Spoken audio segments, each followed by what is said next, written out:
ஹாய்ங்க, இன்னைக்கு யுஏஇல ரமலான் நோன்பு ஸ்டார்ட் ஆயிருக்கு. அதனால பிள்ளைகளுக்கு ஸ்கூல்லாம் மதியமே முடிஞ்சிரும். அதே மாதிரி ஒர்க் பண்றவங்களுக்கும் சீக்கிரமே ஆபீஸ் எல்லாமே முடிஞ்சிரும். என்னதான் என் பையன் மதியம் ஸ்கூல் முடிஞ்சு வீட்டுக்கு வந்தாலுமே வீட்டுக்காரருக்கு லஞ்ச் எல்லாமே பேக் பண்ணி தான் கொடுத்தாகணும். அதனால சிக்கன் பிரியாணியும் மார்னிங்க்கு பூரியும் சிக்கன் கறியும் செஞ்சுட்டேன். என்னதான் பிள்ளைகளுக்கு விதவிதமா லஞ்ச் பாக்ஸ் வாங்கினாலுமே அதுக்குரிய மூடி எப்பவுமே பிளாஸ்டிக்ல தான் கொடுக்குறாங்க. பிள்ளைகளுக்கு பிளாஸ்டிக்ல கொடுக்கறது எனக்கு உடன்பாடு இல்ல.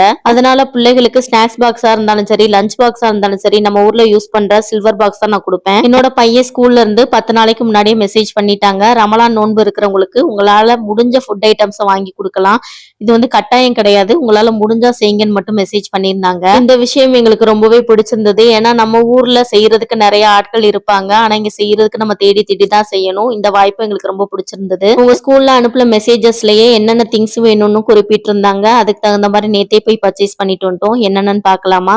இன்ஸ்டன்ட் நூடுல்ஸ் உள்ள 10 பாக்கெட் இருக்கிற மாதிரி பெரிய பாக்கெட் வாங்கியிருந்தோம். ரெடி டு ஈட்ல பச்சை பட்டாணியும் கிட்னி பீன்ஸும் 3 டப்பா வாங்கியிருந்தோம். இன்ஸ்டன்ட் நூடுல்ஸுமே 3 ஃபிளேவர்ல வாங்கியிருந்தோம். பொதுவா வலது கை கொடுக்கறது இடது கைக்கு தெரியக்கூடாதுன்னு சொல்லுவாங்க. இந்த வீடியோ ஒரு இன்ஸ்பிரேஷனா இருக்கட்டும் அப்படிங்கிற ரீசனுக்காக தான் இதெல்லாம் ஷேர் பண்ணியிருக்கேன். யுஏஇ சம்பந்தமான தகவல்களுக்கு என்னோட சேனலை ஃபாலோ பண்ணிக்கோங்க. நன்றி.